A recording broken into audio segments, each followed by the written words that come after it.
సన్యాసికైనను యజ్ఞోపవీతం ఉండాలి. లేదు అన్నారనుకోండి, ఒకవేళ వాళ్ళ ధర్మం వాళ్ళు ఏ విధంగా తీసుకున్నారో వాళ్ళ సాంప్రదాయం, వాళ్ళ వ్యక్తిగతమైన హక్కు. మీరన్నది వాస్తవమే. సన్యాసికి జంధ్యం ఉండదంటారు. మొనకు ముడతాలుండదు, జంధ్యం ఉండదంటారు. కంఠముల మాలెందుకు? సన్యాసులకు మాలలుండవా? సన్యాసులు బొట్టు పెట్టుకోరా? సన్యాసులు వస్త్రం ధరించరా? ఈ వస్త్రమునకు, మాలకు, బొట్టుకుండే సంకేతానికి, యజ్ఞోపవీతానికుండే భేదమేంటి?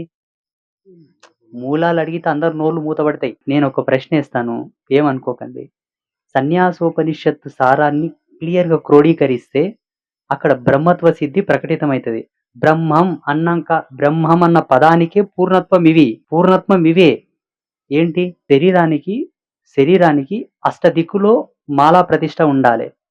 భుజముల యందు, మణికట్టు యందు, కంఠమునందు, చెవిలో, సిగలో, అష్టభాగముల యందు మాలా ప్రతిష్ఠ. నువ్వు రుద్రాక్ష యేసుకుంటావా? శివ సాంప్రదాయంలో రుద్రాక్ష, వైష్ణవ సాంప్రదాయంలో తులసి యేసుకో. వీటితో కూడినటువంటి బొట్టు. నువ్వే బొట్టన్నా పెట్టుకో బొట్టు. వీటితో కూడిన వస్త్ర సాంప్రదాయం.